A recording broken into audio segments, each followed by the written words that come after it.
আসসালামু আলাইকুম। শুরু করছি কয়েকটি নক্ষত্র নিঃশেষ উপন্যাসের ৩য় পর্ব। লেখনীতে তেজস্মিতা মুর্তজা। অদ্রিজকে মাঝে মধ্যেই ২-১ দিন খুব অস্বাভাবিক লাগে। মাঝে মধ্যে সে নিজের বিলাসবহুল অ্যাপার্টমেন্ট ছেড়ে মাঝরাতে হন্তদন্ত হয়ে বড় চাচার বাড়িতে গিয়ে ওঠে। সাত্তার সাহেব দরজা খুলে দেখেন অদ্রিজ দাঁড়িয়ে, কেমন হাত পা নেড়ে ছটফট করছে। বড় চাচাকে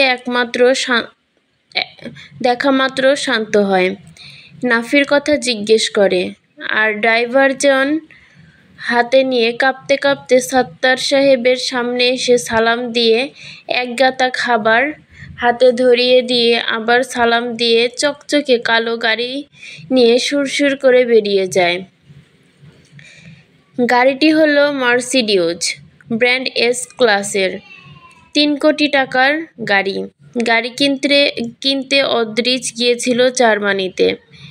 সে আসল মাল আসল জায়গা থেকে সংগ্রহ করতে পছন্দ করে, কিন্তু প্রক্রিয়া কঠিন ও কেস খাওয়ার ভয়ে কেবল কিছু কেমিক্যাল ও বিউটি প্রোডাক্ট হাতে করে ফিরে এসে গাড়ি কিনেছে তেজগাঁও শোরুম থেকে। এ গাড়ি সাত্তার সাহেবের পুরনো দোতলার বাড়ির সামনে এসে দাঁড়ালে উনার গর্ব হবার কথা, কিন্তু হয় রাগ। মন চায় বন্দুক বের করে এনে ঠাস ঠাস করে কয়টা গুলি করে গ্লাসগুলো গুঁড়ো করে ফেলতে। তিনি একজন দেশসেবী হয়ে ভাতিজার এমন লাক্সারিয়াস ভাবসাব পছন্দ করতে পারেন না, যেখানে দেশের মানুষ কত ভোগান্তিতে আছে। বড় চাচার পাশ কাটিয়ে বিড়বিড় করে পা ফেলে অদ্রিজ গা চুলকাতে চুলকাতে ভেতরে গিয়ে চিরচিত্তে দাঁড়ায়। বড় চাচা কড়া গলায় বলেন, কিরে, এত রাতে আমার বাড়িতে এভাবে অতাত্মীয়র মতো ঢুকছিস? তোর সাহস কত অদ্র? আবার এগুলো কি? হ্যাঁ, ঘুষ এনেছিস? আমাকে ঘুষ দেওয়া? কই রে বক্কার, আমার বন্দুকটা নিয়ে আয় তো। অদ্রিজ কোনো প্রতিবাদ করে না। স্বভাব মতো বড় চাচার মুখের দিকে স্থির দৃষ্টিতে ক্ষণকাল চেয়ে থেকে দোতলায় উঠে যায়। ও বাড়িতে দোতলায় তার জন্য একখানা কক্ষ বরাদ্দ। পরশু রাতেও এভাবেই সে এসে উঠেছে বড় চাচার ঠিকানায়। এরপর 2 দিন তাকে যথেষ্ট স্বাভাবিক লাগছিল। সবার সঙ্গে রসিকতা করেছে, কথা বলেছে, ঘুমিয়েছে, সামান্য খেয়েছেও দুবেলা। কিন্তু আজ রাত 9:30টায় রুয়াদের ফ্ল্যাট থেকে বেরোনোর পর আবার সে ফিরল তার চিরচেনা রূপে। খুব দ্রুত মোড়ের ওপর থেকে একটা রিকশা ধরে এনিকে তুলে দিয়ে ভাড়া দিয়ে দিল রিকশাওয়ালার হাতে। এনি শুধায়, আপনি যাবেন না? অদ্রিজ নিঃশব্দে মাথা নেড়ে কাউকে কল করে। তাকে দেখতে লাগে নিম্ন তাপমাত্রায় জমাটবদ্ধ বরফের মাফিক শীতল ও স্থির। তখন এনির ভেতর এক ধরনের ভীতি কাজ করে। লাল হয়ে ওঠে চোখ দুটো। ল্যাম্পপোস্টের আলোয় অদ্ভুত ও ভৌতিক দেখায়। বলা হয়নি অদ্রিজের চোখের মণি সবুজালাভ নীল, ওই অনেকটা গ্রিসের এজিয়ান সাগরের জলের মাফিক। তার চোখের রঙের অফিসিয়াল নাম গ্রেইশ ব্লু ও বলা যেতে পারে। চোখের লেন্স বড় স্বচ্ছ, আইরিশদের মতন। রুয়াদের ধারণা অদ্রিজ একজন মিক্সড জেনেটিক্যাল হিউম্যান, মানে তার বেশিরভাগ ইউরোপিয়ান, সামান্য কিছু এশিয়ান থাকতেও পারে। যেমন চুলগুলো বাদামি বা সোনালি না, উচ্চতা, শারীরিক গঠন সব আর্য বা আরিয়ানদের মতো নিখুঁত। তার কোনো পূর্বপুরুষ বা বহু আগের নারী স্বামী হয়তো ডাচ বা পর্তুগিজ অথবা গ্রিকই হবে। রুয়াদের খুব ইচ্ছে ছিল অদ্রিজকে নিয়ে একটা জেনেটিক রিসার্চ করার। অ্যানি বুঝতে পারল অদ্রিজ আজ আর তাদের বাড়িতে ফিরবে না। আবার কবে ফিরবে কেউ জানে না। সে রিকশা থেকে নেমে দাঁড়িয়ে পড়ল। কিছু কথা শোনার উদ্দেশ্যে। আপনি যাবেন না কেন? আর যদি যাবেন না আমার সঙ্গে, তাহলে রুয়াদের কথা মেনে নিয়ে চলে কেন এলেন? জবাব দিন। আপনাকে এই ভূতের মতো নীরবতা আমার সহ্য হয় না একদম। রুয়াদের কাছে তো আমি যাইনি, ওর আবদার আমি মানিনি, তাহলে এখন আমি কেন রুয়াদের ভাইয়ের কাছে যাব? আপনার মামার বাড়ি আপনি যাবেন, চলুন আমার সঙ্গে। অদ্রিজ মনোযোগ সহকারে শোনে সবটা।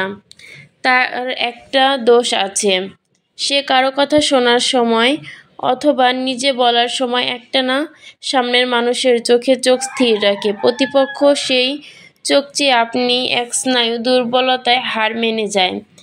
সে কথা বলে খুব ধীর স্থির নিচু গলায়। সেই মতো অদ্রিজের চোখে চোখ পড়তেই মূলতেনি থেমে গেল। এত স্থির গভীর সমুদ্রের মতো চোখে নজর মেলানো অসম্ভব লাগে। এনি অভিযোগ শেষে হতে হতে অদ্রিজের কালো গাড়িটি এসে দাঁড়ায়। নেমে দাঁড়ায় অদ্রিজের জীবন মরণের অসহায় সিন্ধু। তার নাম সিদ্ধার্থ। অদ্রিজ ছোট করে ডাকে সিধু। সিদ্ধার্থ তাই নিজেকে দুনিয়ার সামনেও পরিচয় দেয় সিধু বলে। সে আজ আগাগোড়া কেবল অদ্রিজের সিধু হয়ে গেছে। অদ্রিজের আলাদা ড্রাইভার আছে, কিন্তু সিধুর কাজ বহুমুখী। সে অদ্রিজের প্রয়োজন মতো সব কিছু সে আকুল হয়ে ডেকে ওঠে, স্যার। অদ্রিজ বরাবরের মতো নিচু গলায় এনিকে বলে, রিকশায় উঠুন। এনি মুখ খুলতে উদ্যত হলে নিজের ঠোঁটে আঙ্গুল চেপে অদ্রিজ ইশারা করে রিকশার দিকে। অদ্রিজের ঠান্ডা সুস্থির অভিব্যক্তি এড়ানো যায় না। সে সময় সিদ্ধার্থ বলে, স্যার, ম্যাডাম কোথায় যাবেন? আমরাই নামিয়ে দিতে পারতাম না সিধু, আমাদের কাজ আছে। রিকশা ছাড়লে এনি পিছু ফিরে গলা বাড়িয়ে বলে, আজ অত্যন্ত চুলদাড়ি কাটুন, নয়তো রাতের সফর সবাই আপনাকে দেখে ডরাবে।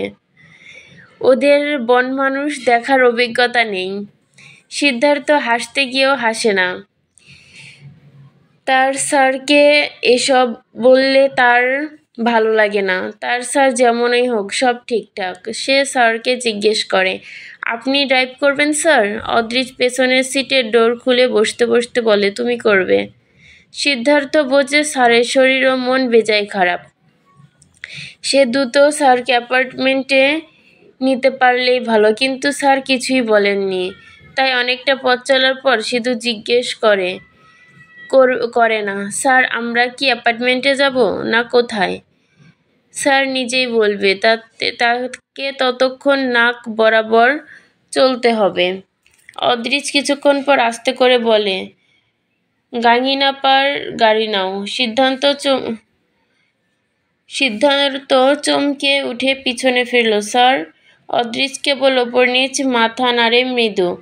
আর কিছু বলতে পারে না সিধু। নোংরা মেয়ে লোকদের এলাকায় আবার যেতে হবে স্যারকে, বিশ্রী ব্যাপার। স্যার একবার বললেই সিধু এক রাতে শখানেক মেয়ে এনে স্যার অ্যাপার্টমেন্টে একত্রে করতে পারে। তবু না সে স্যারের ছটফটানি সহ্য করতে পারে, আর না পারে ওই ময়লা ছোট লোক মেয়েদের এলাকায় স্যারের যাতায়াত।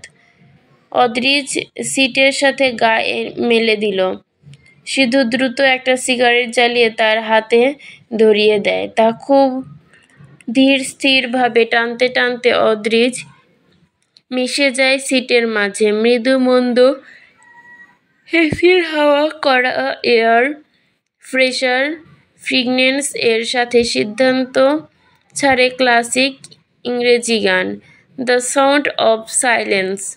গা শিউরে ওঠা গানের সুর বলে ওঠে, hello darkness my old friend, I have come to take with you again, because a vision softly carping lift it scent while I will sleeping.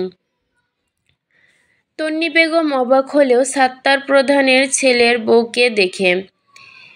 বিয়েতে শেষবার দেখেছিলেন। এরপর ৫-৭ বছর কেটে গেছে। এনিকে ড্রয়িং রুমে বসিয়ে তিনি ১০ জনের সমপরিমাণ নাস্তা আনলেন।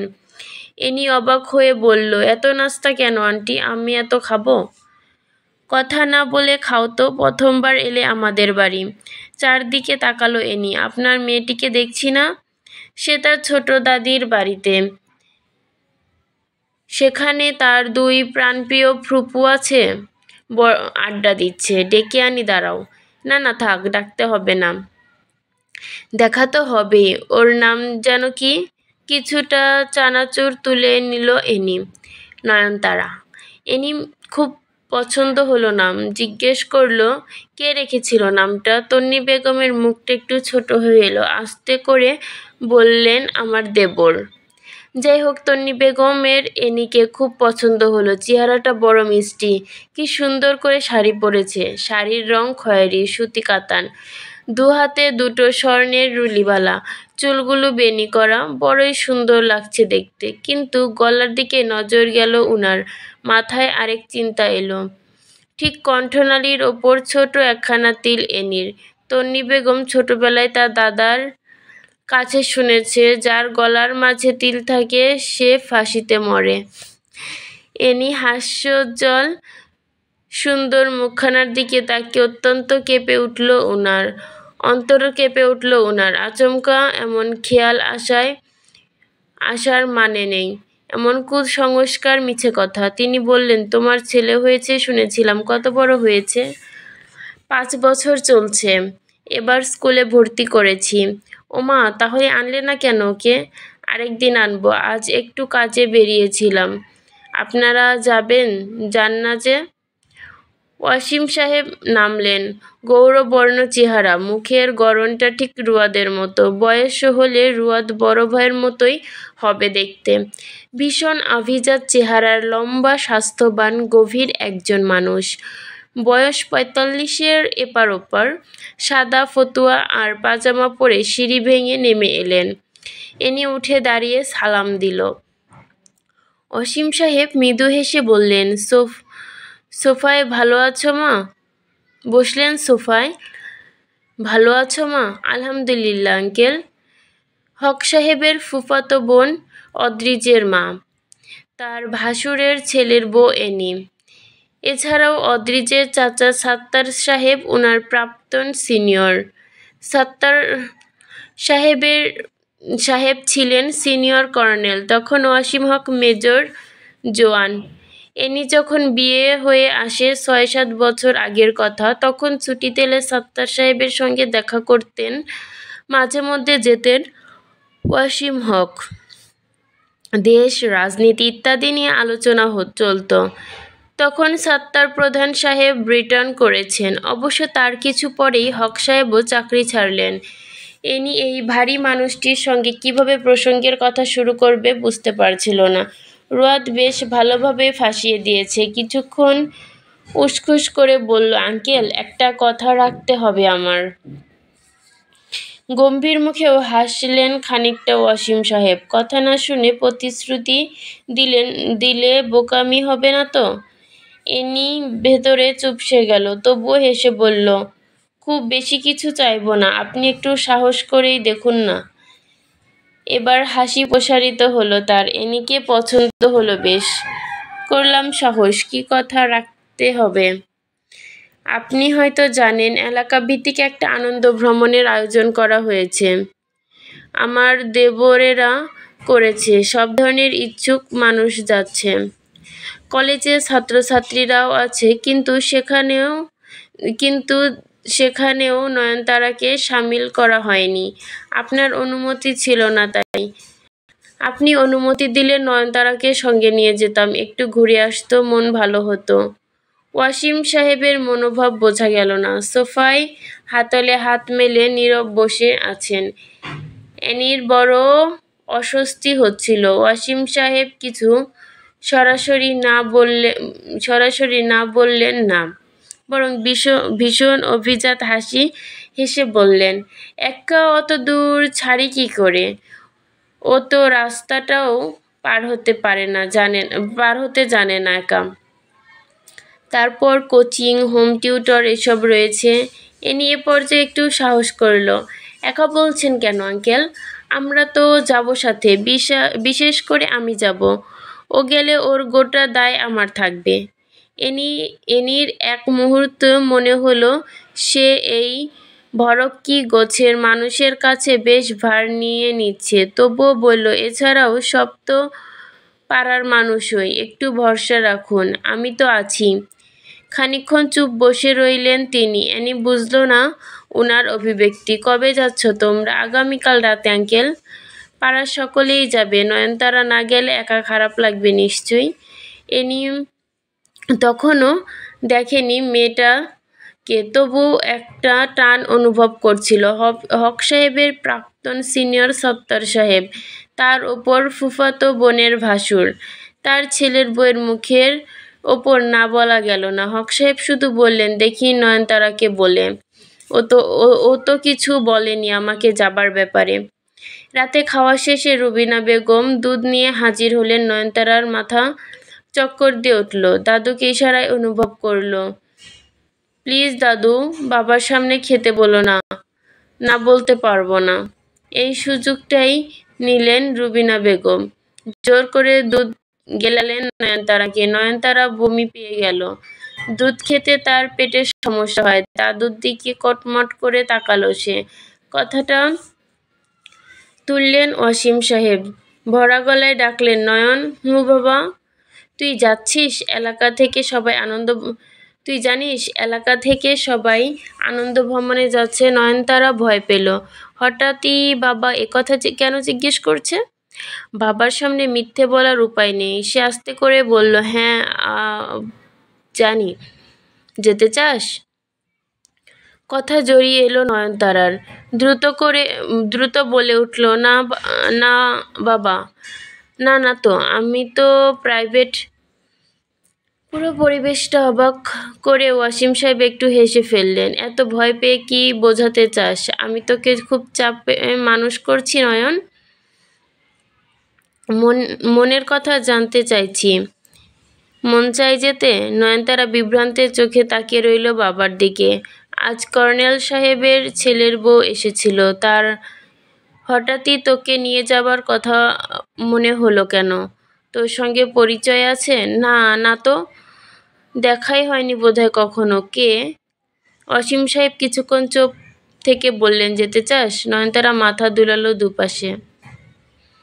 মাথা নত হলো তার, চোখে পানি জমছে। চোখ তুলে তাকানোর উপায় নেই। অসীম সাহেব চোখ দুটো গভীরভাবে ওকেই দেখছে। অসীম সাহেব আবার বললেন, যেতে চাস না? নয়নতারা আবারও ডানে বামে মাথা নেড়ে না বলল। অসীম সাহেব ক্ষণকাল চুপচাপ নয়নতারার দিকে তাকিয়ে থেকে রবিকে ডাকলেন। রবি হন্তদন্ত হয়ে উপস্থিত হয়ে, জি ভাইয়াজান।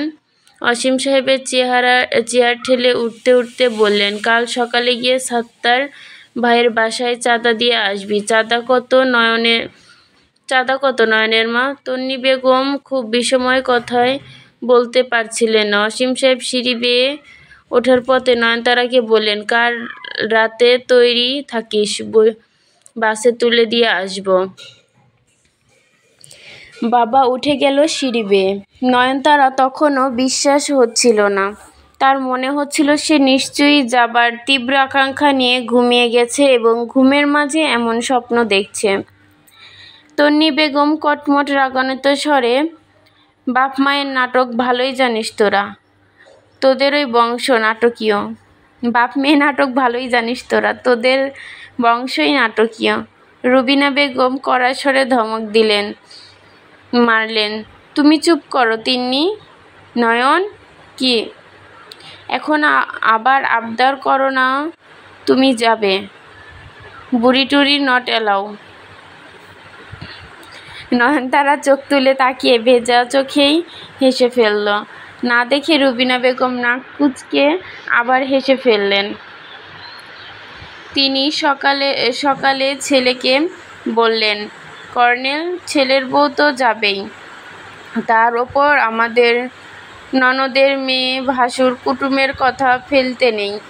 এই তোর মেয়ে কি প্রতিবন্ধী? আটকে রেখে মেয়ে মানুষ করে কি পাগল বানাতে চাস? যাকো, ঘুরে আসুক, মানা করবি না। মোহর বারান্দায় দইয়ের ভাঁড়ে কয়েকটি পাতাবাহার গাছ লাগিয়েছে।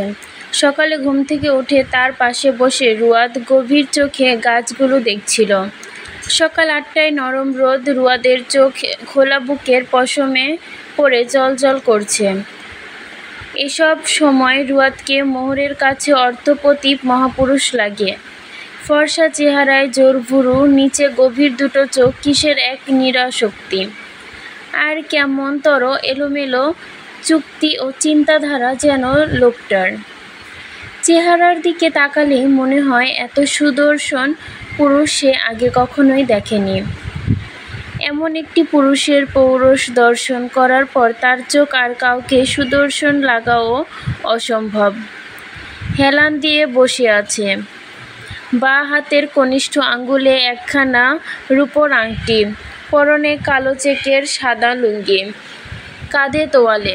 ঘুম থেকে উঠে তেলতেলে চেহারার সাথে এলোমেলো চুলে বসে পুরুষটিকে সম্রাট কণ্ঠস্বর শোনার লোভ সংবরণ করতে পারল না মোহর। চোখ মুখে বিরক্তি এনে বলে উঠল, ওগুলো শুধু সাধারণ গাছ, ওদেরকে রেহাই দিন। সব কিছুর ভেতর আপনার এত গভীর কিছু খোঁজার ব্যাপারটা আমার একদম ভালো লাগে না। রুয়াদ স্বস্তি ফিরে পেয়ে স্বাভাবিকজাত হাসি হেসে মোহরকে মনে করিয়ে দিল, আমার কোনো কিছুই তোমার ভালো লাগে না। মোহর ধন্য হলো। রুয়াদের সুদর্শন হাসি ও প্রশান্ত গভীর পৌরুষ গলায় স্বরটুকু যত্নে গিলে খিটখিটে গলায় বলল, হ্যাঁ ঠিক। তারপর একটু ভেবে বলল, না, একটা বিষয় আছে বোধহয়। রুয়াদ ঠোঁটের দুকোণে উল্টে বাহবা দেবার ভঙ্গিতে বলল, যেটা ভালো লাগে। মোহর চোখ উল্টে বলল, হ্যাঁ, আপনি অন্তত সিগারেট খান না। রুয়াদ হাসল, সিগারেট আমার একটুও সহ্য হয় না। এই দিক দিয়ে আমার সব তোমার খুব মিল মোহ। আমরা দুজনেই কট্টর সিগারেট হ্যাটার্স।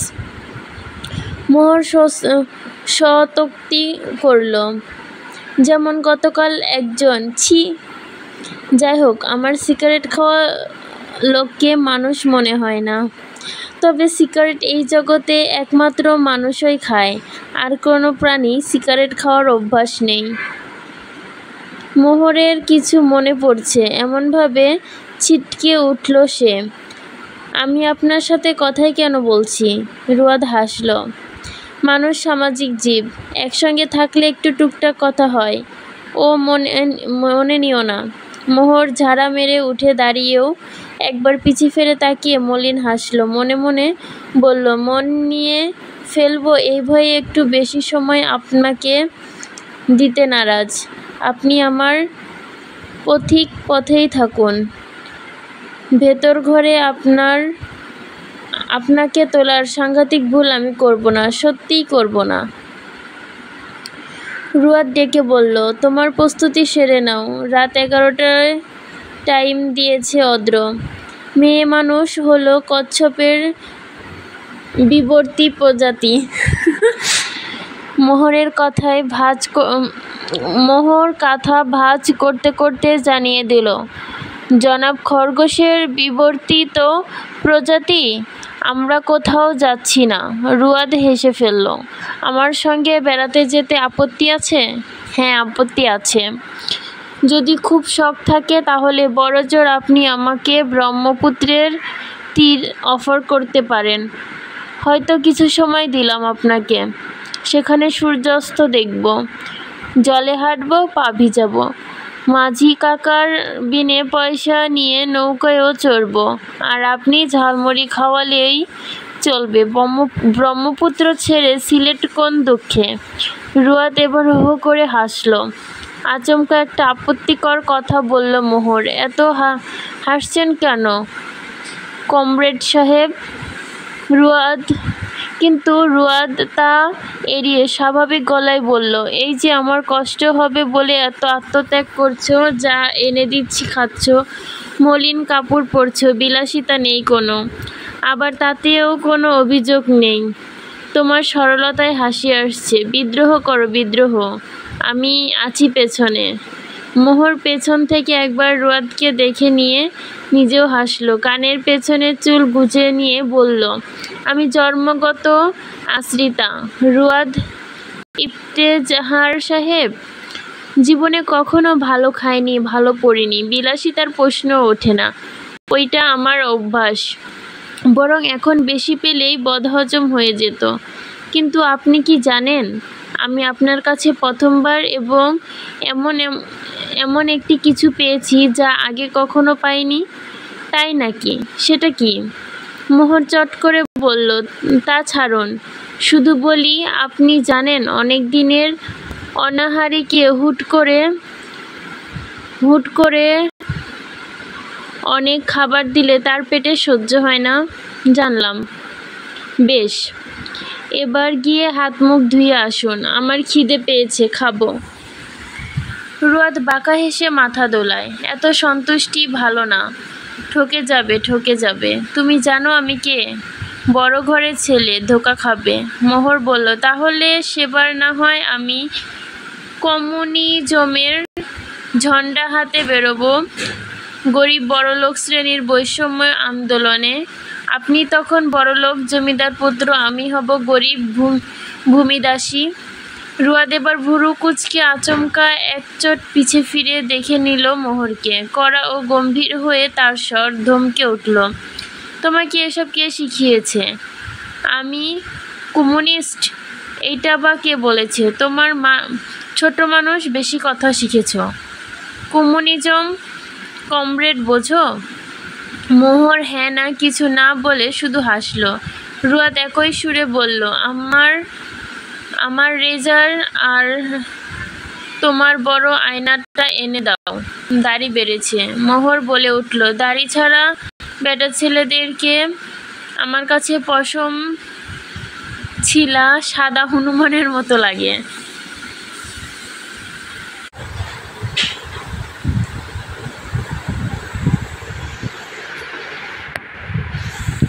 রুয়াদ নিজে গিয়ে সরঞ্জাম আনার পথে মোহরকে একবার পেছন থেকে দেখে নিয়ে গম্ভীর কণ্ঠে কানে কানে ফিসফিস করে বলল, লাগতেই পারে, হনুমান মানুষেরই অরিজিন।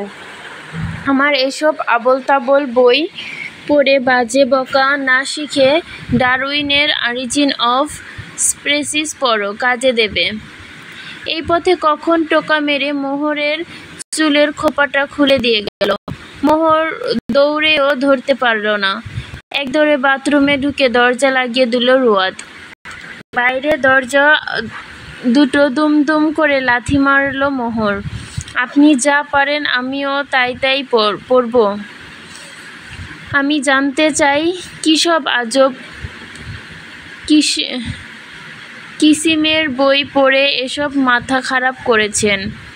রুয়াদ এতক্ষণ শান্ত হয়ে বাথরুমের আয়নার সামনে দাঁড়িয়ে লুঙ্গি গিটে গোজা সিগারেটটা খুলে আগুন জ্বালালো। পিপাসার্তের মতো পান ভরে ধোয়া গিলল। আয়নাতে একটা রুয়াদ ইফতেজাহকে দেখা যাচ্ছে। তার কি কিছু পরিবর্তন হয়নি? কি পরিবর্তন? আরও বিগড়েছে না, খানিক শুধরেছে। মাপকাঠিকে দায়ের করবে। তাকে আগে দেখা মানুষের মাঝে তাকে আজ কে চেনে? আয়নাতে ধোঁয়াগুলো আছড়ে পড়ে কেমন ঝাপসা করে তুলল তার প্রতিচ্ছবিকে। একটাতে তৃষ্ণা মিটল না, আরেকটা জ্বালালো।